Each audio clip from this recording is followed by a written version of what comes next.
Okay, so let us begin with today's lecture. Last week हमने force vector का chapter जो है वो स्टार्ट किया था, चैप्टर नंबर 2 जो है, और उसमें हम जो टॉपिक्स डिस्कस कर रहे थे हमने स्टार्ट किया था by discussing various operations of vectors, और उसके बाद फिर हमने स्पेसिफिकली वेक्टर एडिशन के हवाले से बात की थी कि in order to add various vectors हमारे पास ग्राफिकली दो तरह के मेथड्स हैं for vector addition. The first one is the parallelogram law of vector addition, and the second one is the triangle law of vector addition.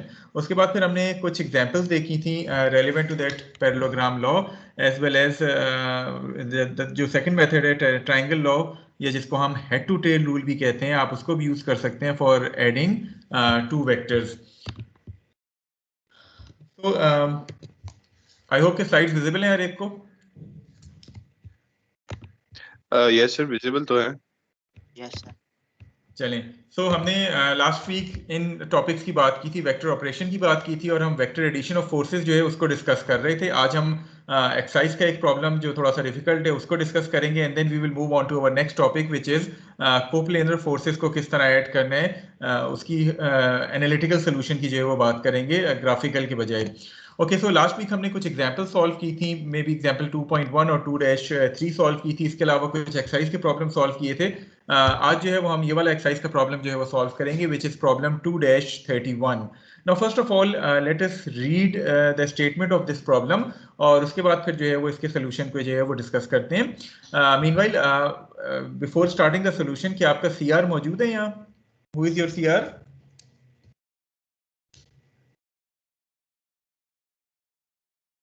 Sir Mohammad Ahmed. Sir can you please repeat that? Sir I am sorry, आपकी आवाज थोड़ी cut गई है.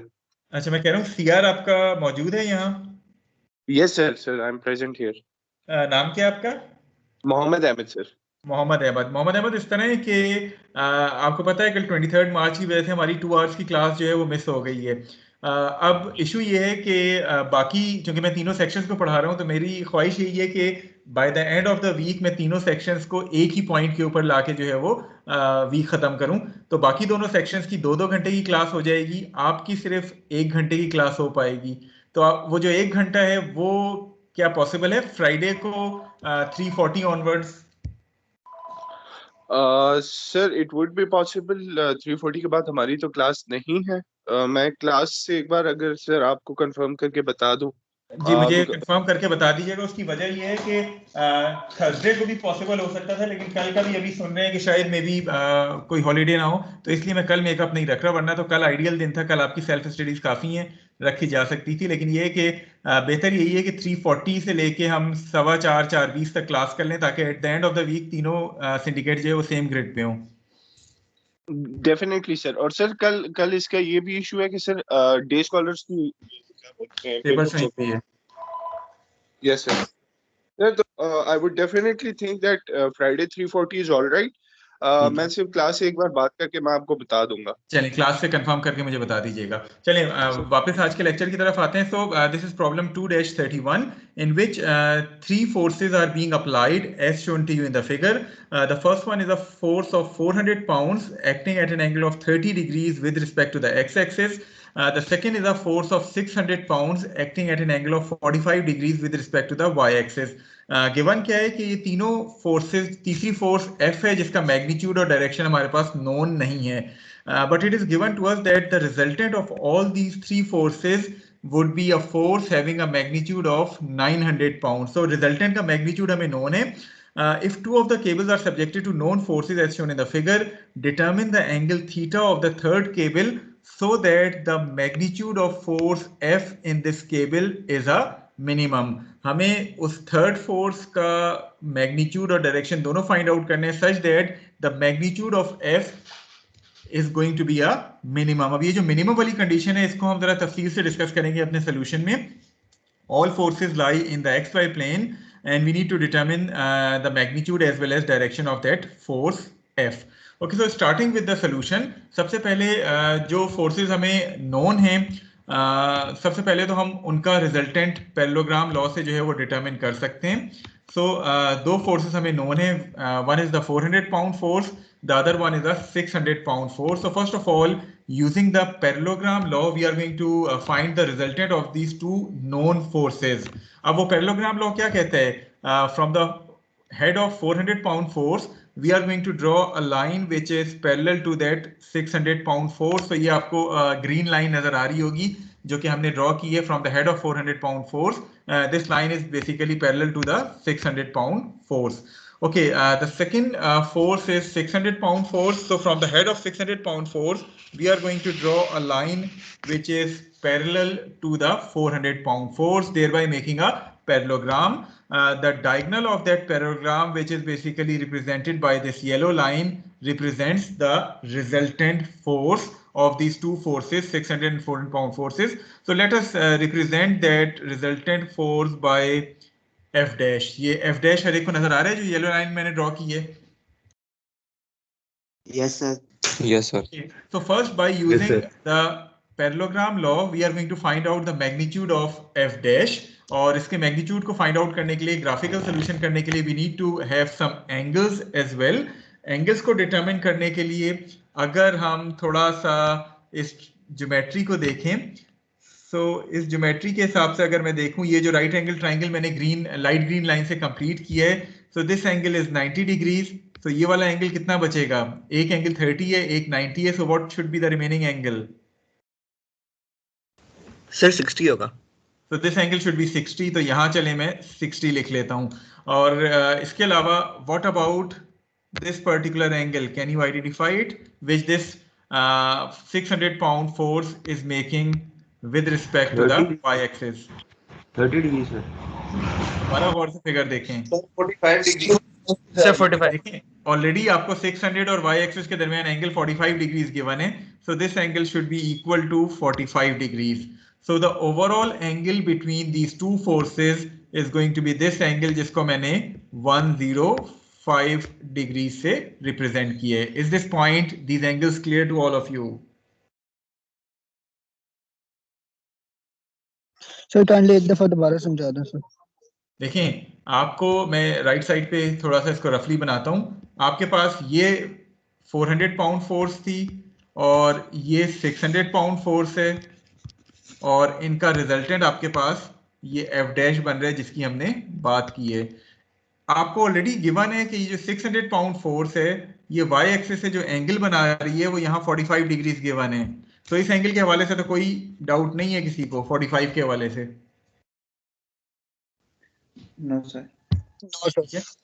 अच्छा, उसके अलावा अगर मैं इस राइट एंगल ट्राइंगल को कंसीडर करूं, ये एंगल मुझे ऑलरेडी गिवन है क्वेश्चन में 30 डिग्रीज है, ये एंगल 90 डिग्रीज है, तो रिमेनिंग एंगल मेरे पास ट्राइंगल का जो है वो 60 बच जाता है. So overall this 60 plus 45 will give you an angle of 105 degrees. ठीक है. Okay sir, thank you. चलें, so let me erase this thing again ताकि मैं बाकी अपना सोल्यूशन जो है वो सॉल्व कर सकूं. Okay, now can you give me an idea कि किस तरह मैं ये F डैश का मैग्नीट्यूड फाइंड कर सकता हूं? इज देयर एनी साइन और कोसाइन लॉ जिसको मैं इस्तेमाल कर सकता हूं?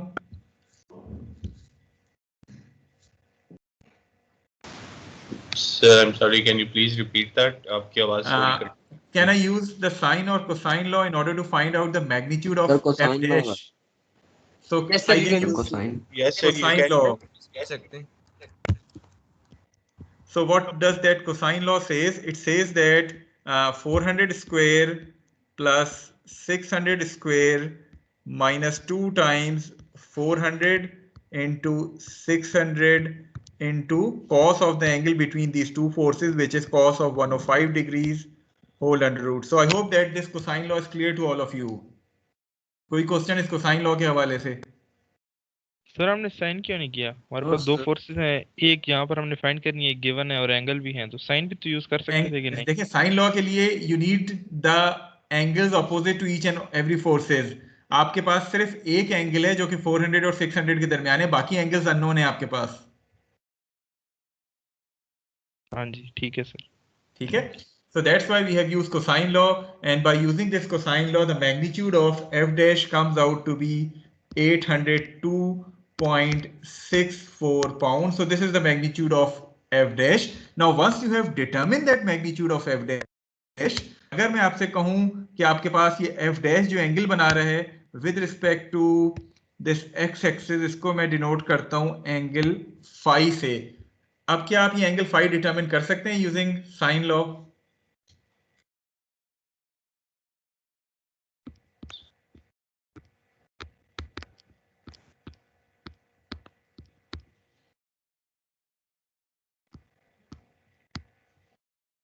जी, can you determine this angle phi using sine law? जो मैं अभी लिख रहा हूं, F dash over sine of 105 should be equal to 600 over sine of 30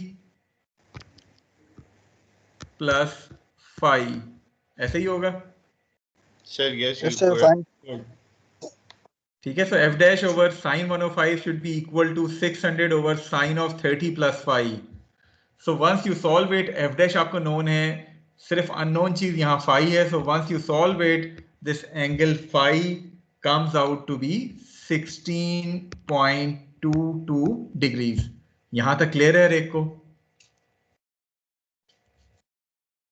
yes sir. Yes, sir.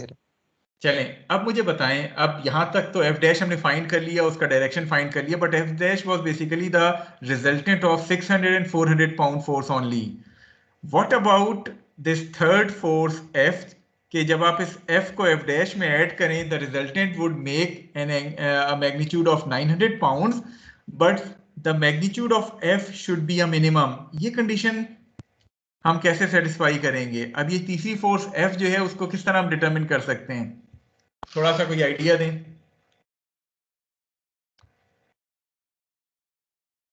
Sir, kindly. मेरा कहने का मकसद सिर्फ ये है कि how we are now going to add F with F dash such that the resultant should have now a magnitude of 900 pounds and f should have a minimum magnitude. ये minimum वाली कंडीशन क्या कहती है? Sir ये minimum तब होगा जब theta 0 होगा मेरे ख्याल से। यानी आपके ख्याल में फिर f और f डैश सेम डायरेक्शन में एक्ट करने चाहिए? Sir, I don't think so. उस वक्त तो F yes, सेम डायरेक्शन में होने चाहिए। तो मैग्नीट्यूड मिनिमम आएगा सर। चलें, मैं आपको एक और सिचुएशन बताता हूं। मैं आपसे कहता हूं कि आपने एफ डैश फाइंड आउट कर लिया, जो कि ये मैं ब्लू से शो कर रहा हूं, ये आपके पास एफ डैश आ गया है, ठीक है? आपके पास ओवरऑल मैग्नीट्यूड 900 पाउंड्स है इन तीनों फोर्सेस के रिजल्टेंट का, ठीक है? लेट अस सपोज कि आपके पास एफ डैश जो है वो इस 0 डिग्री के बजाय किसी और एंगल के ऊपर एक्ट करती है। से ये आपके पास एफ एक्ट करी है जो कि एफ डैश से किसी एंगल पे एक्ट करी है रादर देन 0 डिग्रीज। अब होगा क्या कि एफ डैश का एक कंपोनेंट इस डायरेक्शन में आएगा ना, विच इज से अगर मैं कहता हूं ये थीटा है, so F cos of theta इस डायरेक्शन में जो है वो एक्ट कर रहा होगा, इजंट इट? Yes sir. अच्छा, अब मुझे Yes, ये sir. बताएं कि एक फोर्स जो है अगर मैं उसको कंपोनेंट की फॉर्म में रिजॉल्व करूं तो कंपोनेंट का मैग्नीट्यूड क्या उस फोर्स से कम हो सकता है, ज्यादा हो सकता है? नो सर, ज्यादा नहीं हो सकता, इक्वल हो सकता है सर। इक्वल कब होगा? जब थीटा क्या होगा आपके पास? सर थीटा जब हमारे पास 0 होगा सर। 0 होगा। इट मींस दैट आपके पास जो फोर्स F है ये उसी वक्त मिनिमम होगी जब ये इन line with F dash act करेगी, बिकॉज किसी भी और एंगल के ऊपर जब ये एक्ट करेगी तो फिर वो मिनिमम वाली कंडीशन सेटिस्फाई नहीं होगी, बिकॉज उस सूरत में आपके पास जो है वो F का कंपोनेंट F डैश की लाइन में पड़ रहा होगा। So the magnitude of F can only be minimum if it is in line with F dash. Is this point clear to all of you? Yes sir, clear है। ठीक है। अच्छा, अब अगर ये पॉइंट क्लियर हो गया है कि F और F डैश सेम लाइन में एक्ट करेंगी, तो मैं करता क्या हूं कि F को इसी लाइन में आगे यहां ड्रॉ कर लेता हूं।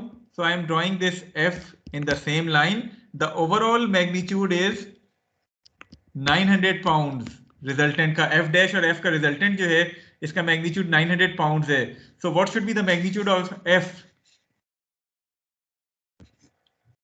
98 और something. So 900 minus f dash का मैग्नीट्यूड जो है वो कर देंगे. So this would comes out to be 900 minus 802.64. So it would become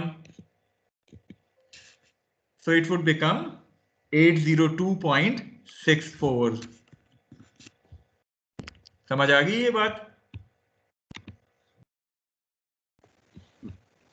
sir एक बार इसको फिर से सर व्हाट वुड बिकम 802.64? मैं एक सेकंड रिपीट कर देता हूं. आपने फाइंड आउट क्या किया? First of all you find out the value of F dash which is the resultant of 600 400 pound force which comes out to be 802.64. उसके बाद हमने कहा कि ये वो रिजल्टेंट है जिसको हम f डैश का नाम दे रहे हैं which is being shown to you here as the green line f dash. f जो है वो मिनिमम कंडीशन सेटिस्फाई करने के लिए जरूरी है कि इसी लाइन के along एक्ट कर रही है. So f should also be acting along the same line. The resultant of these three forces was 900 pound force magnitude. So 900 आपके पास मैग्नीट्यूड था रिजल्टेंट का. इट मींस के आपके पास f डैश प्लस f अगर हम स्केलर मैग्नीट्यूड की बात करें तो that should be equal to 900. In other words f should have a magnitude of 900 minus f dash. क्योंकि फोर्सेस एक लाइन में है तो हम स्केलर इसको ऐड सब्ट्रैक्ट कर सकते हैं. तो 900 minus f dash would be equal to 97.36 pounds. So this is going to be the magnitude of this force F.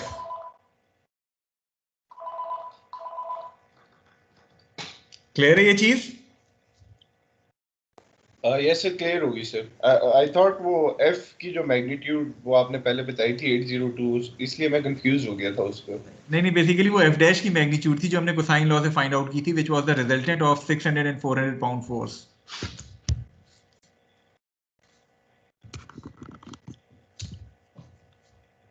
Okay, so what should be the direction of this f? Sir, the same as f dash theta. The same as f dash which is going to be 16.22 degrees. So I hope कि अब इस topic से relevant कोई भी problem आपको दिया जाए graphical method से relevant you would be able to solve it.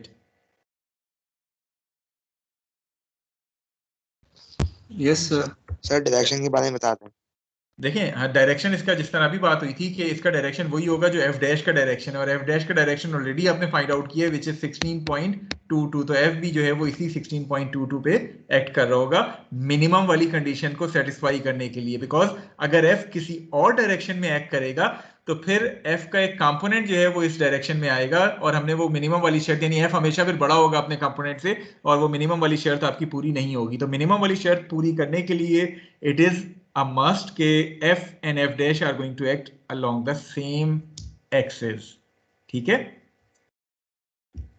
Yes sir. चलें. So moving on to our next topic, we have completed this vector addition. Now moving on to addition of a system of coplanar forces. Coplanar से क्या मुराद है? Now we are going to move towards the analytical solution. What do you mean by coplanar? Same plane में. Same plane. So here we are going to consider forces which are acting in the same plane and that plane is going to be the xy plane. हम simply xy plane consider करेंगे and we are going to take all these forces to be acting in the same xy plane and we are going to add it using the scalar notation as well as the Cartesian vector notation. So whenever a force is resolved into its components along the x and y axis, the components are then called rectangular components. इससे पहले आपने physics में भी probably शायद पढ़ा होगा कि जब भी हम कन्वेंशनल एक्स वाई एक्सिस की बात करते हैं तो अगर हम किसी भी फोर्स को किसी भी वेक्टर को इस कन्वेंशनल एक्स वाई एक्सिस के अंदर रिजॉल्व करें तो उसके जो कंपोनेंट्स बनते हैं उन एक्सिस के अलोंग उसको हम रेक्टेंगुलर कंपोनेंट्स जो है वो कहते हैं. For analytical work we can represent these components in one of the two ways, either using a scalar notation or using a Cartesian vector notation. फर्क दोनों में क्या है कि स्केलर नोटेशन में हम अलजेब्राइक स्केलर्स को यूज कर रहे होते हैं पॉजिटिव नेगेटिव साइन के साथ. कार्टेशियन वेक्टर नोटेशन से क्या मुराद है कि we are going to use unit vectors i and j और अगर हम 3 डायमेंशन में कर रहे हैं तो i j k तीनों हम यूज कर रहे होंगे फॉर रिप्रेजेंटिंग अ वेक्टर. तो फर्क सिर्फ इतना है, स्केलर नोटेशन में we are going to use algebraic scalars positive or negative value to represent these components, whereas in Cartesian vector form we are going to use unit vectors i and j in order to represent these components. एक एक करके हम इन दोनों methods को जो है वो discuss करते हैं. Okay, first of all, starting with scalar notation. Scalar notation के लिए let's consider a vector f which is being shown to you here as f. Now using the parallelogram law we can resolve this force f into its components along the x and y axis. ये हमने parallel lines draw की along the x and y axis, जहाँ ये lines cut करती हैं x और y axis को, यहाँ से आपके पास components बन जाएंगे. So this component is basically termed as fx, this component is basically termed as fy. और अगर angle theta आपको known है, so fx would become f cos of theta and fy would become f sin of theta. ये तो चीज clear है आपको, या इसके हवाले से कोई कुछ पूछना चाह रहे हैं आप? क्लियर है सर. यस सर क्लियर है. अच्छा चलिए, मैं अब आपको थोड़ा सा चेंज कर देता हूं. मैं आपसे कहता हूं कि आपके पास एंगल थीटा नोन नहीं है, बट एंगल फाई नोन है, which this f is making with respect to the y axis rather than angle theta. Angle phi is known to you. Now what should be the value of fy now? Sir ये cos theta cos phi हो जाएगी. cos phi. चूंकि अब angle हमें y axis से given है, so the y component would now become f cos phi and the x component would now become f sin phi. So हमेशा आंखें बंद करके cos component आपने x axis के साथ नहीं लिख देना होता. अगर तो एंगल आपको y axis से गिवन है, then the cos component would comes with the y axis, whereas the sin component would comes with the x axis. तो आपने इस हिसाब से components को चेंज कर लेना है डिपेंडिंग अपॉन द एंगल जो कि आपको x या y axis से गिवन हो. So अगर आपको एंगल जिस एक्सिस से भी गिवन है, आप cos या sin की टर्म्स में इन दोनों कंपोनेंट्स की स्केलर वैल्यू जो है वो लिख सकते हैं. Okay, now let us suppose कि मेरे पास फिगर कुछ इस तरह की होती कि मेरे पास एक्सिस तो वही कन्वेंशनल एक्स वाई एक्सिस होती, लेकिन जो फोर्स वेक्टर है वो मेरे पास सेकंड क्वाड्रेंट में पड़ रहा होता और ये एंगल से थीटा मुझे नोन था. अब इस सूरत में जो मेरे पास कंपोनेंट्स बनने थे वो क्या बनने चाहिए थे? अगर मैं पैरेललोग्राम लॉ का इस्तेमाल करूं तो मेरे पास ये fx बन जाता और ये मेरे पास fy बन जाता. ऐसे ही है? Yes sir. So in the second quadrant, when I am writing the value of fx, what should be that value? Sir 180 minus हो जाएगा वो 180 माइनस थीटा सर.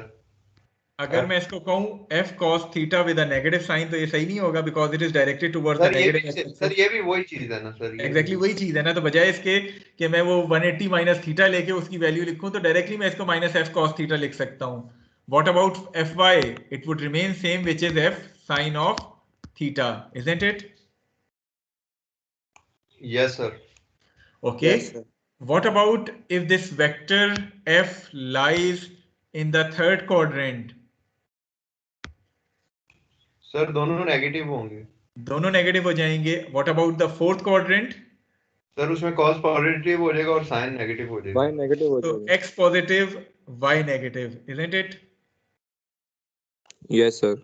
तो ये जो पॉजिटिव नेगेटिव Yes, आप लगा रहे हैं, बेसिकली आप कर क्या रहे हैं? You have defined the positive direction of X and Y axis towards the right and upward, और उसके हिसाब से जब जब कंपोनेंट आपका नेगेटिव आ जाता है तो आप उसको एल्जेब्राइक स्केलर यानी नेगेटिव साइन के साथ रिप्रेजेंट कर देते हैं. तो स्केलर नोटेशन में आप यही करते हैं कि आपका जो कंपोनेंट नेगेटिव साइड पे आ रहा होता है आप उसको नेगेटिव साइन के साथ रिप्रेजेंट करते हैं, जो कंपोनेंट पॉजिटिव साइन के साथ आ रहा होता है आप उसको पॉजिटिव कंपोनेंट पॉजिटिव साइन के साथ जो है वो रिप्रेजेंट कर देते हैं. There is another way. ये छोटा ट्राइंगल जो नजर आ रहा है आपको सेकंड फिगर में, इसके हवाले से कुछ आपने मैथ्स वगैरह में कुछ पढ़ा हुआ है कि इसको इस्तेमाल किस तरह करते हैं, जो सेकंड फिगर में नजर आ रहा है?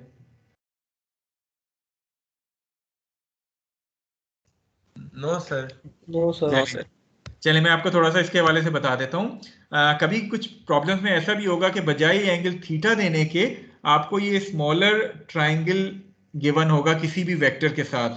अब ये बेसिकली आपके एंगल को ही एक तरह से रिप्रेजेंट कर रहे हैं. किस तरह रिप्रेजेंट कर रहे हैं कि हम बात करते हैं ये स्मॉलर ट्राइंगल की वजह से आपके पास दो सिमिलर ट्राइंगल्स बने, एक ये स्मॉलर ट्राइंगल है और एक ये लार्जर ट्राइंगल है. So by taking the ratio of these sides we can write fx over f, यानी fx ओवर f, ये आपके पास fx था, so fx over x should be equal to a over c. in other words आपके पास जो fx है it should be equal to f times a over c. ठीक है, तो इस तरह भी आप कंपोनेंट निकाल सकते हैं कि अगर आपको एंगल ना भी गिवन हो लेकिन अगर एक स्मॉलर ट्राइंगल गिवन हो किसी भी वेक्टर के साथ तो आप जो है वो सिमिलर ट्राइंगल्स की बेसिस पे उसके कंपोनेंट्स fx और fy निकाल सकते हैं. ये रेशियो समझ आ गई है एक को? Yes sir.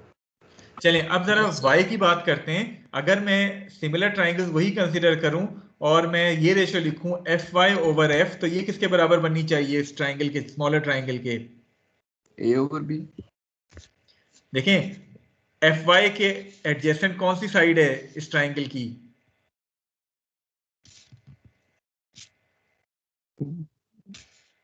B sir. b है। B f के एडजेसेंट कौन सी साइड है? A. c है। C है sir. So accordingly fy would become f times b divided by c. So ये आपके पास y कंपोनेंट की वैल्यू आ जाएगी which is f times b over c. यहां तक क्लियर है? यस सर अगर आप एक दफा फिर से बता देंगे कोप्लेनर फोर्सेस मैं एक दफा दोबारा रिपीट कर देता हूं, लेकिन मुझे क्या बता सकते हैं b over c रिप्रेजेंट किसको कर रहे हैं? ये ट्रिग्नोमेट्रिक रेशियो है सर, sin थीटा की और सर cos थीटा एक की। परपेंडिकुलर को cos वो भी रिप्रेजेंट कर रहा है। देखें अगर हम ये ट्राइंगल लें, इसी की हम बात कर रहे हैं ना, सो आपके पास ये एंगल थीटा है, ये आपके पास तीन साइड्स आ गई हैं A, B, C। सो आपके पास बेसिकली साइन थीटा क्या हो जाता है अगर इस ट्राइंगल से देखें? परपेंडिकुलर और हाइपोटेन्यूज। परपेंडिकुलर और हाइपोटेन्यूज, तो B ओवर C। सो एक तरह से B ओवर C आपके पास इसी साइन थीटा को जो है वो रिप्रेजेंट कर रहे हैं। ठीक है, तो बात अभी भी वही है, आप fy equal to f sine theta और fx equal to f cos theta ही लिख रहे हैं, लेकिन आप वो cos और साइन के बजाय इन रेशियोज की टर्म में लिख रहे हैं जो कि स्मॉलर ट्राइंगल की आपको गिवन है। ठीक है,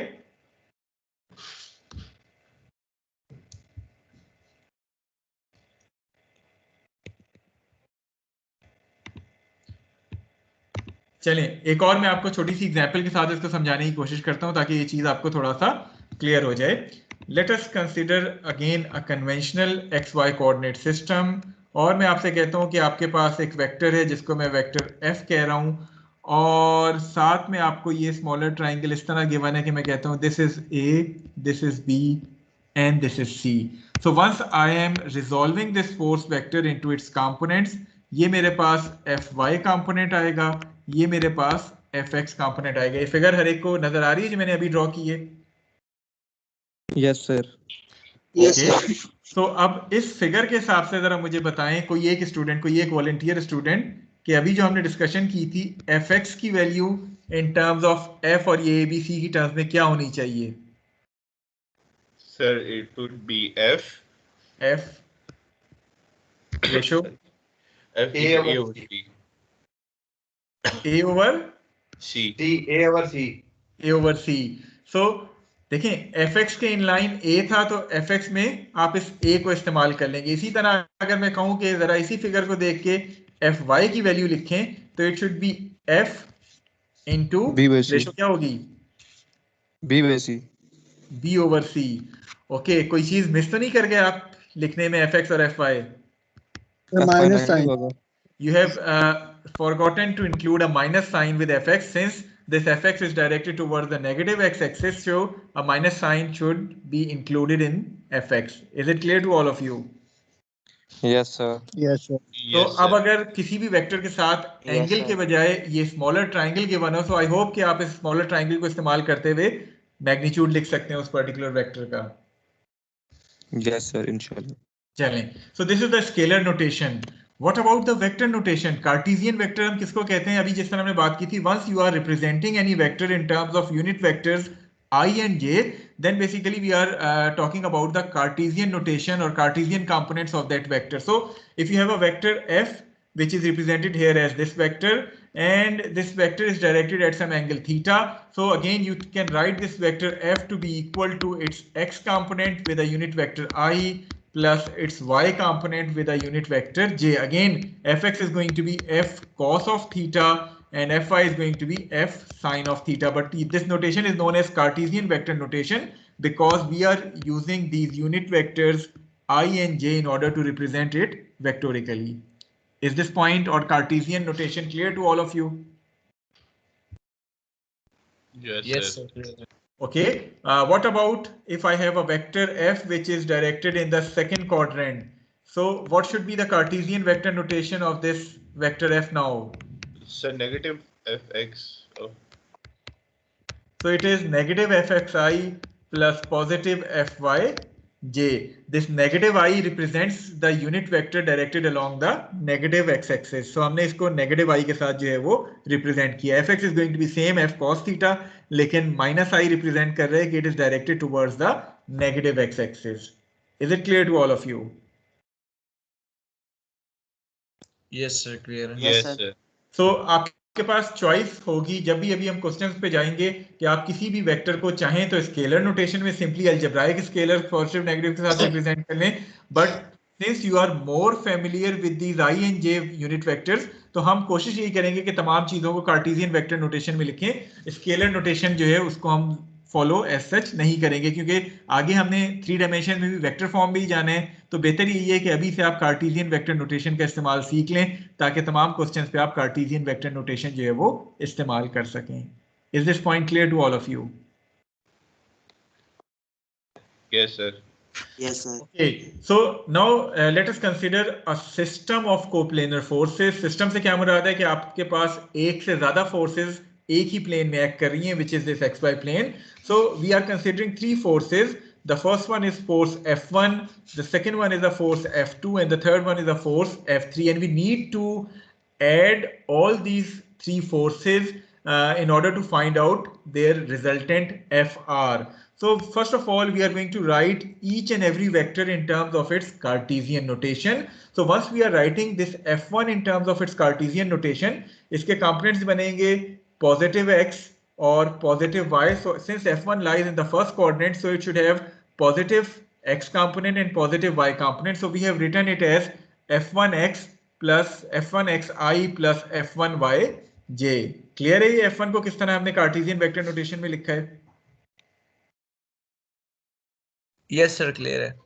Okay, the second force was force F2 which lies in the second quadrant. So as per that component form, जब हम इस F2 की बात करेंगे तो F2 should have a component towards the negative x-axis and a y component which is directed towards the positive axis. So when we are writing F2 in terms of its Cartesian notation, it would become minus F2xi plus F2yj. Similarly, this third vector, which is F3 vector, it lies in the fourth quadrant. So once a vector lies in the fourth quadrant, उसका x positive होगा, y negative होगा. So F3 would become F3xi minus F3yj in terms of Cartesian notation. So I hope कि ये तीनों forces की Cartesian notation हर एक को clear है. Yup, sir. सर जी Yes, sir. सर कुछ पूछना है तो F2 आप में पूछ सकते हैं. Minus F2 sir F2 first में माइनस हुआ है F2x के साथ. जी जी बिल्कुल. देखें F2 lies in the second quadrant. तो जब आप इसके components बनाएंगे using that parallelogram law, तो ये इसका जो x component है, it is directed towards the negative x-axis. मैं इस component की बात कर रहा हूँ. So since this is directed towards the negative x-axis, so that's why we have written it as minus F2xi. वो जब हम x के साथ एंगल लिखेंगे sin थीटा तो sin 90 से बड़ा होगा वो भी नेगेटिव हो जाएगा ना. तो फिर नेगेटिव नेगेटिव पॉजिटिव नहीं होगा. देखिए नेगेटिव नेगेटिव हम बेसिकली इनको जब रिजॉल्व करते हैं ना तो बेसिकली हम इन एंगल्स की बात कर रहे हैं जो कि मैंने यहाँ लिखा है. We are not taking those angles from the positive X axis. अगर तो आप वो वहां से एंगल मेजर करें फिर तो डेफिनेटली आपके पास ऑटोमेटिकली कॉस और साइन की जब वैल्यूज लगाएंगे तो नेगेटिव साइन आ जाएगा. लेकिन फिलहाल मैं इन एंगल्स को कंसिडर कर रहा हूँ जो कि हम इस तरह मेजर कर रहे हैं. यानी F2 का एंगल सपोज मैं फाई कहता हूँ which is given to you like this. ठीक है. Okay sir, thank you. Okay, so once we have written all these forces in terms of its Cartesian vector notation, the resultant is going to be the vector sum of F1 plus F2 plus F3.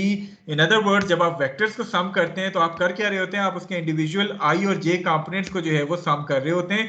So the resultant X component would become F1x minus F2x plus F3x I, and the resultant y component would become F1y plus F2y minus F3yj.